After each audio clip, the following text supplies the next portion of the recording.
le monde tourne. Direction la Birmanie, refusant de tirer sur leurs concitoyens. Les informations pullulent. Tout de suite, voici les informations. C'est le moment d'ouvrir la page internationale avec Erlich Dorelas depuis Boston, Massachusetts.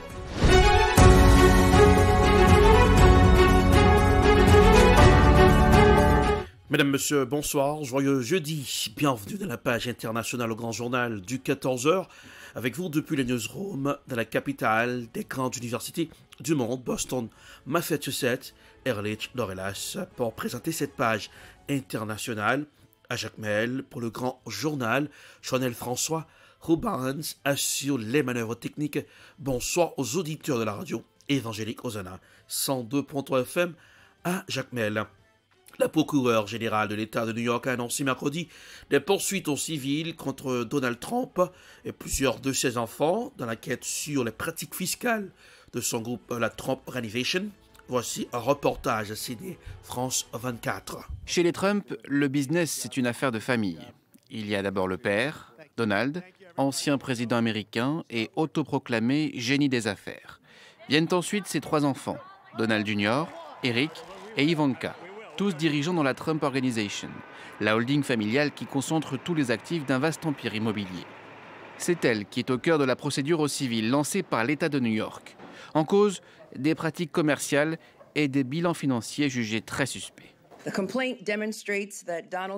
La plainte démontre que Donald Trump a faussement gonflé sa valeur nette de milliards de dollars pour s'enrichir injustement et tromper le système, nous trompant ainsi tous. D'après la plainte de 300 pages, en falsifiant ses comptes, la Trump Organization aurait eu accès à des prêts et à des contrats d'assurance avantageux, mais ce sont surtout les supposées fausses déclarations fiscales qui alimentent le dossier. Le préjudice serait évalué à plusieurs centaines de millions de dollars. Pour sa défense, Donald Trump a choisi l'attaque en ciblant directement la procureure de New York, élue démocrate en course pour sa réélection, et qu'il dénigre régulièrement depuis plusieurs mois.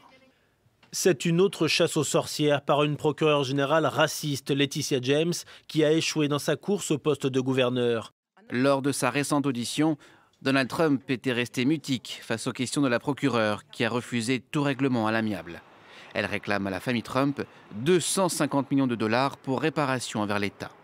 Une affaire de plus pour l'ancien président américain après la découverte en août dernier à son domicile de Floride de plus de 300 documents classés secret défense, ainsi que l'annonce de nouvelles auditions dans l'enquête sur son rôle joué lors de l'insurrection du Capitole du 6 janvier 2021.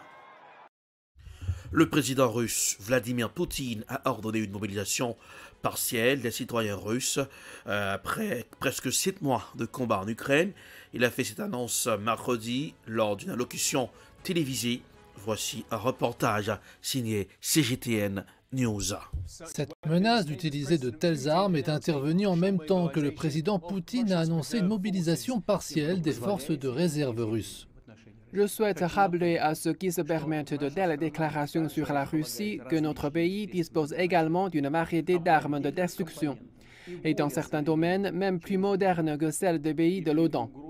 Et si l'intégrité territoriale de notre pays est menacée, nous utiliserons sans le moindre doute tous les moyens à notre disposition pour protéger la Russie et notre peuple. Ceci n'est pas du bluff.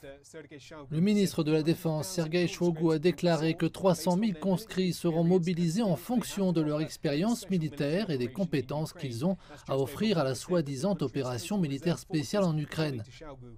Cela représente un peu plus d'1% du total des forces de réserve du pays, selon le ministre Shoigu. Vladimir Poutine a déclaré que ces effectifs supplémentaires étaient nécessaires pour protéger la souveraineté et l'intégrité du pays, alors que l'Occident tente, selon lui, d'affaiblir, de diviser et de détruire la Russie. Toutefois, avec cet appel à la mobilisation, certains signes de panique sont manifestes parmi la population et les compagnies aériennes russes ont déclaré que les billets vers les pays qui ne requièrent pas de visa pour les Russes avaient tous été vendus pour mercredi et jeudi. Au Mali, célébration de l'indépendance, alors que ce jeudi doit se tenir en marge de l'Assemblée générale de l'ONU à New York, un sommet de la CEDEAO qui devrait être principalement consacré à la Guinée et au Mali. Voici un reportage signé Africa News. Le colonel Mamadi Doumbouya prendra part ce jeudi à la célébration du 62e anniversaire de l'indépendance du Mali. Le président de la transition guinéenne est arrivé mercredi à Bamako à bord d'un avion affrété par son voisin. Ce même jeudi doit se tenir en marge de l'Assemblée générale de l'ONU à New York, un sommet de la CEDEAO qui devrait être principalement consacré à la Guinée et au Mali. Je suis à Bamako à côté de mon frère, le président Assimi, pour bien sûr fêter l'indépendance du Mali et accompagner le peuple malien, qui est un peuple frère. Et nous savons bien sûr la Guinée et le Mali, qu'on le dise, c'est un poumon ou deux même dans un même corps. Donc pour moi, il est important d'être à Bamako pour fêter l'indépendance du Mali avec mes frères maliens. Cette rencontre à l'ONU devrait examiner la réponse à apporter au plan des militaires guinéens. En ce qui concerne le Mali, c'est le sort des 46 militaires ivoiriens arrêtés le 10 juillet dernier qui devrait occuper les débats. À New York, le président des États-Unis, Joe Biden, a accusé mercredi à la tribune de l'ONU la Russie d'avoir violé de manière éhontée les principes des Nations Unies. Voici un reportage à signer Euronews. Lors de son discours à la tribune de l'Assemblée générale de l'ONU ce mercredi, le président des États-Unis a accusé la Russie d'avoir violé de manière éhontée les principes fondateurs de la Charte des Nations Unies. Un membre permanent du Conseil de sécurité des Nations Unies a envahi son voisin. Il a tenté d'effacer cet État souverain de la carte. La Russie a violé de manière éhontée les principes fondamentaux de la Charte des Nations Unies, ainsi que l'interdiction claire de s'approprier par la force le territoire du pays voisin.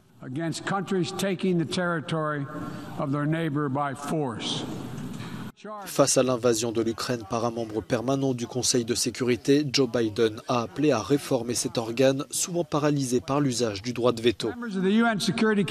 Les membres du Conseil de sécurité de l'ONU, dont les États-Unis doivent faire respecter et défendre la charte de l'ONU et s'abstenir d'utiliser le droit de veto, sauf dans des situations rares et extraordinaires afin de garantir que le Conseil reste crédible. C'est la raison pour laquelle les États-Unis soutiennent l'augmentation du nombre de représentants permanents et non permanents du Conseil. Concernant la menace russe d'utiliser l'arme atomique, Joe Biden a dénoncé des propos dangereux et déclaré qu'il est impossible de gagner une guerre nucléaire. Avant de clore cette page internationale pour ce aujourd'hui, zoom sur la guerre en Ukraine. Est-ce que la guerre en Ukraine a été provoquée ? Écoutons un extrait de l'émission sur Unique 24. Et ce que l'on sait maintenant, c'est que le conflit, comme je l'avais déjà dit, avait déjà été imaginé, pour ne pas dire planifié, bien avant 2022.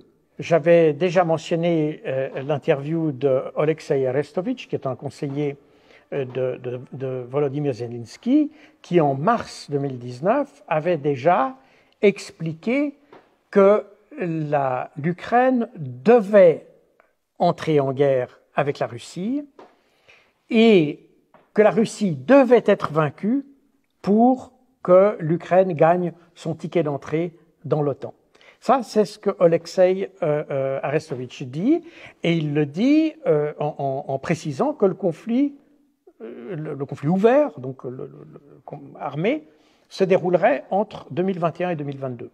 Effectivement, aujourd'hui, on a beaucoup d'éléments qui montrent qu'effectivement, les Ukrainiens ont en fait été entraînés dans un conflit avec... on leur a un peu vendu la chose de manière un peu idéaliste. C'est-à-dire qu'on leur a dit, vous provoquez les Russes vous attaqueront, mais on va leur abattre tellement de sanctions sur la tête qu'en quelques jours, la Russie s'effondrera, on aura vaincu la Russie et vous n'aurez, on n'aura pas dit ça comme ça, mais on leur a pratiquement dit, vous n'aurez même pas besoin, pratiquement pas besoin de vous battre en réalité. Donc l'idée, c'était littéralement de détruire la Russie à travers les sanctions. C'est pour ça que dans les premiers jours de l'offensive russe, il y a eu tellement de sanctions qui ont été appliquées à la Russie, et c'est la raison pour laquelle, au fur et à mesure d'ailleurs des événements, parce qu'en réalité, comme on le sait, les sanctions n'ont pas eu l'effet escompté sur la Russie, et Volodymyr Zelensky est venu ensuite devant tous les parlements, etc., pour demander encore plus de sanctions. Parce que c'est ce qu'on lui a promis, on lui a dit il y aura tellement de sanctions que la Russie se trouvera finalement à genoux. Le but de cette guerre n'était pas pour l'Ukraine de vaincre, et d'ailleurs on ne parle pas vraiment encore aujourd'hui, on ne parle pas vraiment de victoire ukrainienne, mais c'était la défaite de la Russie, c'était ça qu'on cherchait. On cherchait à mettre la Russie à genoux. Et c'est d'ailleurs ce qu'avait dit Bruno Le Maire, on veut l'effondrement de la Russie. Et c'est ça qui était le point central. Le problème est que quand toutes ces sanctions étaient basées sur l'idée qu'on s'était faite en 2014 d'une Russie relativement faible. En 2014, on avait appliqué des sanctions à la Russie, notamment sur les produits pétroliers. Le problème, c'est qu'à l'époque, les produits pétroliers étaient relativement bas, le prix du pétrole était bas, et donc les sanctions sont venues se superposer à une baisse de revenus conjoncturelle. C'est ainsi que se referme la page internationale pour ce aujourd'hui. Merci de l'avoir suivi. La production est signée Ed Prod. Réalisation Télébeltop pour le compte de la radio évangélique Hosanna 102.3 FM à Jacmel. Pour représenter cette page internationale, Ehrlich Dorelas depuis Boston, la capitale des grandes universités du monde. Coup d'œil sur la météo pour ce aujourd'hui. Boston, 72 degrés Fahrenheit, 22 degrés Celsius. Jacmel, 86 degrés Fahrenheit, 30 degrés Celsius. Bonsoir Joannel, bonsoir Rubens, bonsoir aux auditeurs de la radio évangélique Hosanna 102.3 FM à Jacmel. Passez un excellent jeudi. Compagnie de la radio, bonsoir, à demain. C'était la page internationale avec Ehrlich Dorelas.